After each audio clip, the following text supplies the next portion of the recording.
Hi folks, and welcome to A&P with Dr. O. In today's video, we're going to take a look at the structure of a muscle fiber. Remember, when we use the term muscle fiber, what we're talking about is a muscle cell. So skeletal muscle cells are also known as muscle fibers. This model represents one skeletal muscle fiber, and that's what we can see here. And I have the model in this orientation so that it looks similar to images that you've seen in your lecture materials. We can also see the myelinated axon of the multipolar neuron that's going to be associated with this skeletal muscle fiber. We'll talk more about that in just a moment. Focusing back on the skeletal muscle fiber first, the plasma membrane of the skeletal muscle fiber is known as the sarcolemma, and the cytoplasm is known as the sarcoplasm. So here we see the sarcoplasm, and then we can see organelles like mitochondria. Those are going to be important for producing the ATP needed for muscle contraction to take place. We can also see the nucleus of the skeletal muscle fiber, or I should say one of the nuclei. One of the unique characteristics of skeletal muscle fibers is they have many nuclei. They are multinucleate. In this model, we're focusing on one of those nuclei. So here's the nucleus, one nuclei of the skeletal muscle fiber.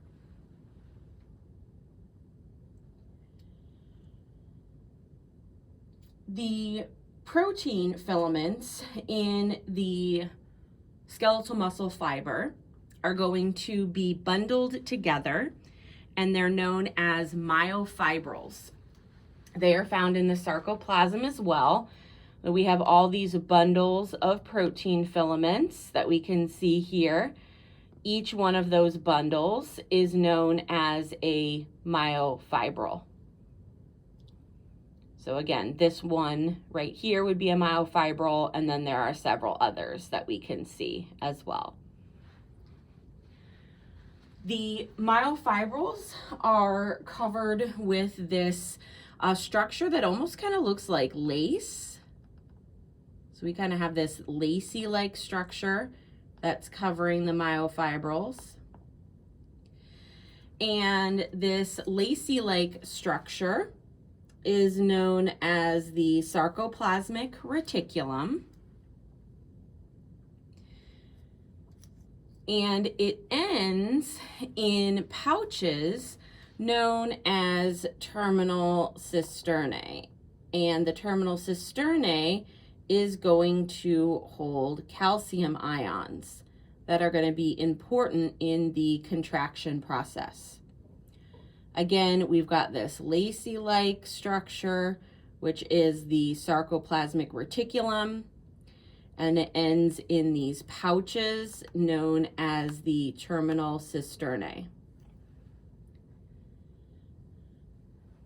Running through, we also have these tubes known as T-tubules. They are continuous with the sarcolemma. So these tubes run, and you can see how they're continuous here with the sarcolemma. So these T-tubules are going to be running throughout.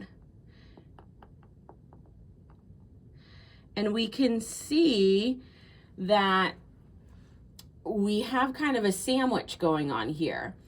So we have a terminal cisternae on either side, and then we have a T-tubule in the middle. The T-tubule, the reason why I use the analogy of a sandwich is the T-tubule is kind of like the filling. And then we've got the bread, which is the terminal cisternae on either side. Those three structures together, so that sandwich, so all three of those, 1, 2, 3, is known as a triad. The last thing that we're going to go ahead and take a look at is the synaptic cleft. It is going to be the space between the motor neuron and the sarcolemma. So we looked at the myelinated axon of the multipolar motor neuron earlier. And then here is our skeletal muscle fiber. And then there's a space between the two, and that space is going to be the synaptic cleft.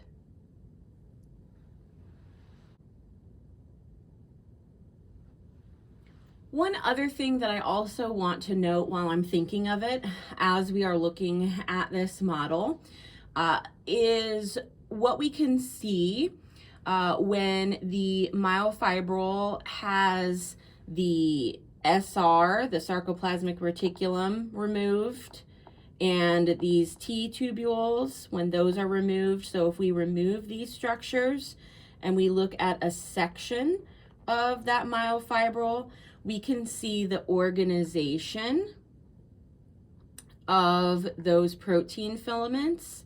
And what we're looking at when we are looking at that organization is the functional unit of the skeletal muscle fiber, which is the sarcomere.